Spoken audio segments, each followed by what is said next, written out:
আসসালামু আলাইকুম। মোহাম্মদ ইফতেখার স্বাগত জানাচ্ছি এনটিভির দেশের খবরে। গ্রাউন্ড সিমেন্ট শিরোনাম দেখছিলেন, এবার চলে যাব পুরো খবরে।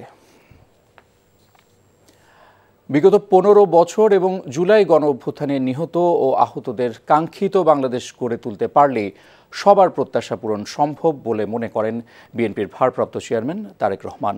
ডক্টরস অ্যাসোসিয়েশন অব বাংলাদেশ ড্যাবের কাউন্সিলে লন্ডন থেকে যুক্ত হয়ে এসব কথা বলেন তিনি।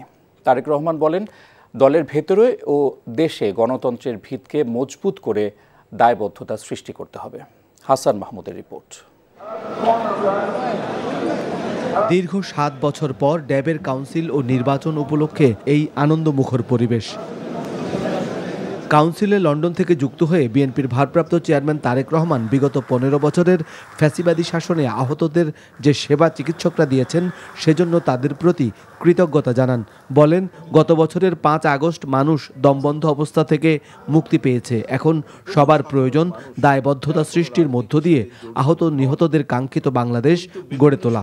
গত ১৫ বছরে কয়েক হাজার যে মানুষ গুম খুনের শিকার হয়েছে, হাজার লক্ষের কাছাকাছি মানুষ গত ১৫ বছর এবং জুলাই আগস্ট সহ যে আহত হয়েছে, বিভিন্নভাবে আহত হয়েছে, এই মানুষগুলোর প্রত্যাশা আমরা সকলে মিলে যদি পূরণ করতে সক্ষম হই, তাহলেই আমরা আমাদের প্রত্যাশার বাংলাদেশ গড়ে তুলতে পারবো। ফ্যাসিবাদী শাসনামলের দমন পীড়নের কারণে দলে অনেক ক্ষেত্রে গণতন্ত্র চর্চার সুযোগ হয়নি জানিয়ে তারেক রহমান বলেন, প্রতিটি মানুষ পরিবর্তন চায়, তাই দল ও দেশে গণতন্ত্রের চর্চাকে মজবুত করার বিকল্প নেই।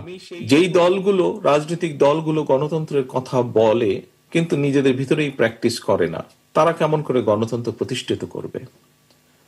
কথাটি ঠিক বেঠিক দুটোর মাঝামাঝি।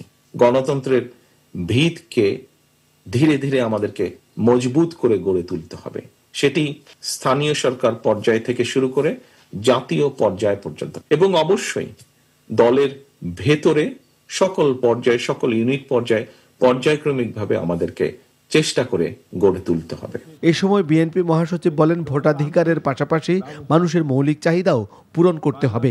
শুধুমাত্র মানুষের ভোটের অধিকার নয়, বাংলাদেশের মানুষের স্বাস্থ্যের অধিকার, বেঁচে থাকার অধিকার, তার ভাতের অধিকার, অন্যের অধিকার সবকিছু নিশ্চিত করতে হবে। সম্মেলন শেষে ড্যাবের নির্বাচনে অংশ নেন কাউন্সিলররা। Hasan Mahmud, NTV news, Dhaka.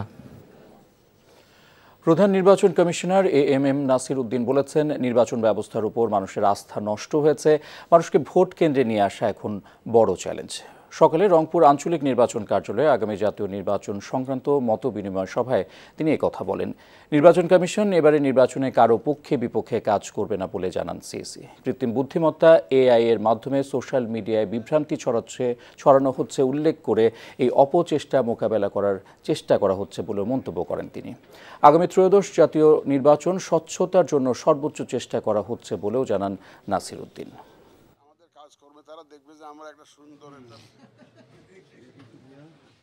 সবার দায়িত্ব আছে এখানে, এবং আপনারা শুধু একটু জনগণকে অ্যাপিল করেন যাতে সবাই ভোটের কেন্দ্রে আসে। মানুষ যদি সুযোগ সুবিধা দেখে যে না, এখানে কোনো দান্দাবাজি নাই, ইলেকশন কমিশন কোনো দান্দাবাজির মধ্যে নাই, তারা সত্যিকার অর্থে একটা সুন্দর ইলেকশন দিতে চায়, মানুষ দেখবেন যে আপনার সাথে আছে। আমরা জাতির কাছে ওয়াদা দিয়েছি, আমি ব্যক্তিগতভাবে এবং আমার কলিগরা, আমি এটা একটা ইমানি দায়িত্ব হিসেবে নিয়েছি। অলাভজনক স্থলবন্দর বন্ধ করে দেওয়া হবে বলে জানিয়েছেন নৌ পরিবহন উপদেষ্টা এম শাখাওয়াত হোসেন।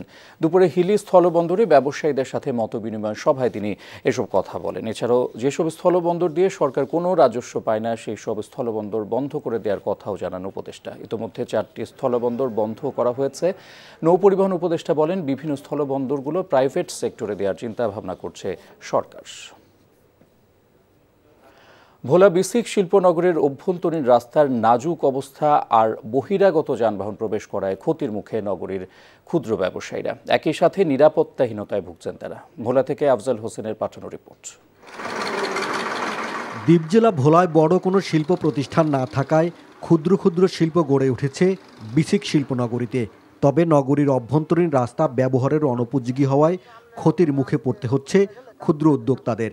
তাদের অভিযোগ, 2 বছর আগে রাস্তা নির্মাণ করা হলেও জেলা খাদ্য গুদামের বড় বড় ট্রাক ও ট্রলি চলাচল করায় এসব রাস্তা এখন ব্যবহারের অনুপযোগী হয়ে পড়েছে।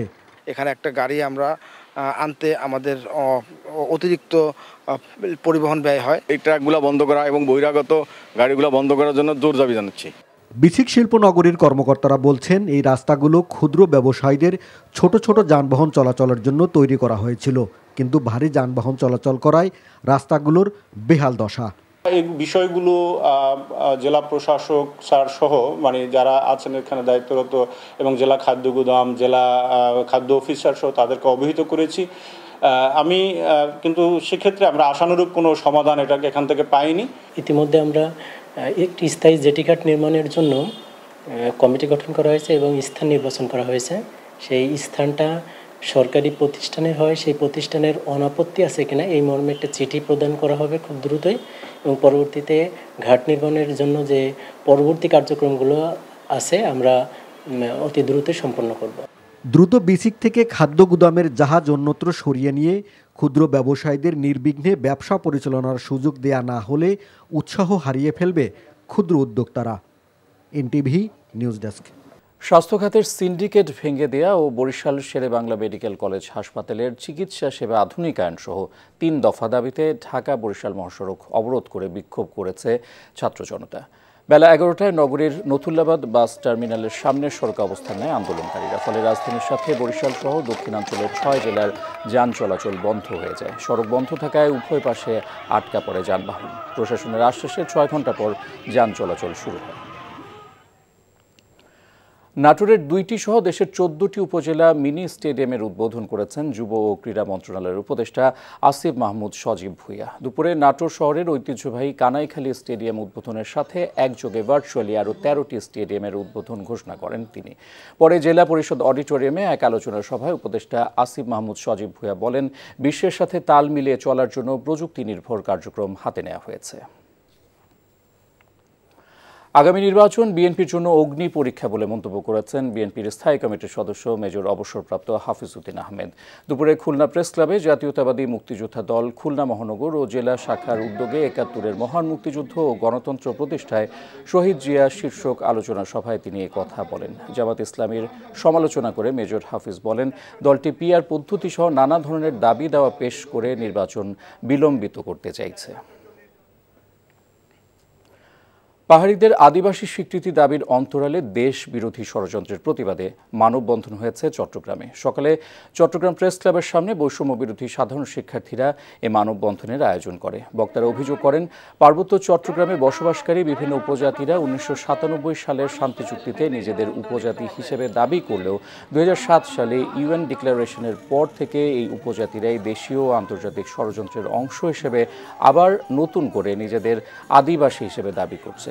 এদিকে নানা আয়োজনে মৌলভীবাজারে বিশ্ব আদিবাসী দিবস পালিত হয়েছে। এছাড়া রাঙ্গামাটিতে দিবসটি উপলক্ষে পৌরসভা প্রাঙ্গণে আলোচনা সভা ও সাংস্কৃতিক অনুষ্ঠানের আয়োজন করা হয়।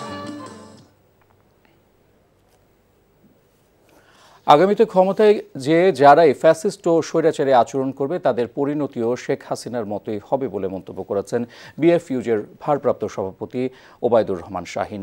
দিনাজপুর প্রেস ক্লাব মিলনায়তনে ফ্যাসিবাদী দুঃশাসনের অবসানে জুলাই ছাত্র জনতার অভ্যুত্থানে সাংবাদিকদের ভূমিকা শীর্ষক আলোচনা সভা ও দিনাজপুরের শহীদ পরিবারের সম্মাননা প্রদান অনুষ্ঠানে তিনি এসব কথা বলেন। আলোচনা শেষে শহীদ রবিউল ইসলাম রাহুলের পিতা মুসলিম উদ্দিনের হাতে সম্মাননা স্মারক তুলে দেওয়া হয়।